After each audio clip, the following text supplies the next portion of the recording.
Chapter 8. Talia. The pile of our belongings in the middle of the living room was considerably smaller than it had been when I returned home from another painful 6 hours of school the next day.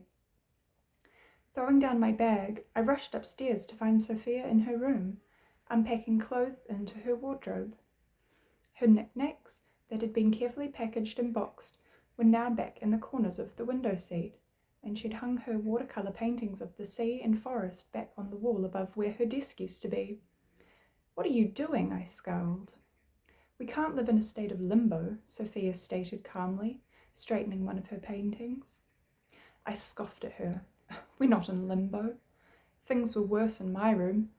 Sophia had taken it upon herself to unpack some of my things, and to my dismay, many of my dresses were back in the wardrobe. She'd even placed my favourite fairy tale books that I'd read as a child late at night with nothing but the moonlight, back on the floor by the window seat. "Sophia," I growled in frustration, but she didn't reply. If she was trying to coax me into forgetting the move to Highwick, she'd unpacked the wrong thing.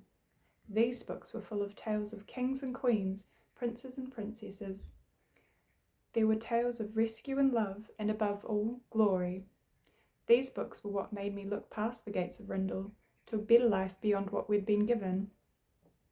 I was still thinking of a plan on how to get us out of here. Things needed to work out for me like they did in one of my books.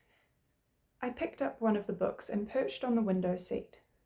Clutching something so familiar and cherished in my hands was a comfort I was secretly glad to have during this uncertain time. Below, the street was busy with people returning home from work and school. There was a dazed tiredness that seemed to have washed over everyone, and I felt it myself. Someone called out from down the street, and I assumed it was just someone yelling to their child or friend. But the calling persisted. I knelt on the seat and peered out the window. People just below my window walked on as if nothing had happened, but down the lane to the north, people were looking and pointing at something coming down the road. There were more shouts, and a child pulled their mother forward excitedly. What was going on down there? Then I remembered. Rindle was expecting a guest. In all the mess of the last couple of days, I'd forgotten that our little fishing village was about to be graced by the presence of a member of the royal family. Prince Helm was to make a speech in the town square in honour of the flyover celebration later this week, and if we were lucky, we might catch a glimpse of the royal family power close up. Before my father was taken, it was all I'd been able to think about, but since then I hadn't even spared it a thought. But there was something magical, quite literally, about the royals, and I squinted into the darkening street, eager to catch a glimpse of him. All at once, the street came to life, like the fish did in the bay when someone dropped bait amongst them. A crowd came down the street, shouting and applauding, being held back by Rindle policemen and Highwick guards on horseback. Somewhere in the middle of them all must have been Prince Helm. My heart fluttered at the thought of seeing him, but I scolded myself immediately for being swept up in the madness. As the policemen and guards tried to hold the crowd back, the villagers pushed forward with nearly as much force, reaching for the prince and calling his name. When I finally saw him, I couldn't help but smile. He was everything I'd imagined.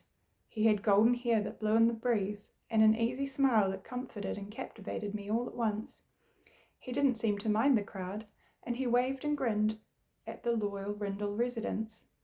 As he passed below my window, I waved at him, hoping to catch his eye. He caught sight of me and blew a kiss straight to me. The kiss rose up from where he rode and through my window, landing right on my face, sending a rush of heat with it. Of course, the prince was blowing kisses to many of the other young ladies in the street, but at that moment I felt more special than anyone else in the entire village. It was as if his royal power itself was visible through the way he moved and presented himself. He really was magical. When the crowd had moved past our house towards the square, I ran to Sophia's room. "I'm going to the square. Are you coming or not?" "Maybe you should get on with your schoolwork," Sophia said bluntly, folding away her nurse's uniform. As badly as I wanted to go, I knew Sophia was right. I needed to keep up with my high standards at school even if there was a prince in the village. Besides, I didn't fancy being squished in with all the other girls trying to get his attention.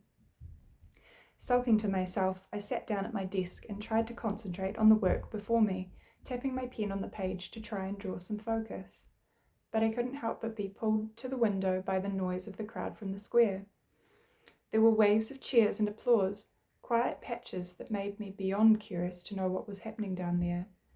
Then all at once, screaming. Moments later, the street filled with people fleeing the square, rushing away, gripping their children's hands, faces filled with fear like they'd just witnessed something horrible. An odd instinct made me want to run out there and see for myself, but I dismissed it swiftly as I knew it would not pay to get caught up in whatever was going on, especially at the moment when I was meant to be lying low. Sophia and I ate dinner without Mother again, with no further mention of the horrible screaming. I knew Sophia would have heard it, but there was no point in asking her. She wouldn't know any more than I did. Maybe if she'd actually let me go to the square, I would have had the answers I wanted. What had happened to the prince? And why was everyone so desperate to get away from the square? I would have to see what I could find out at school tomorrow. I skulked back upstairs, trying to turn my thoughts to the pile of homework I'd been given now that I wasn't going to Highwick Village.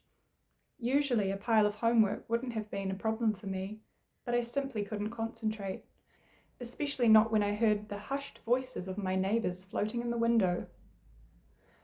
I leaned closer to hear what they were saying.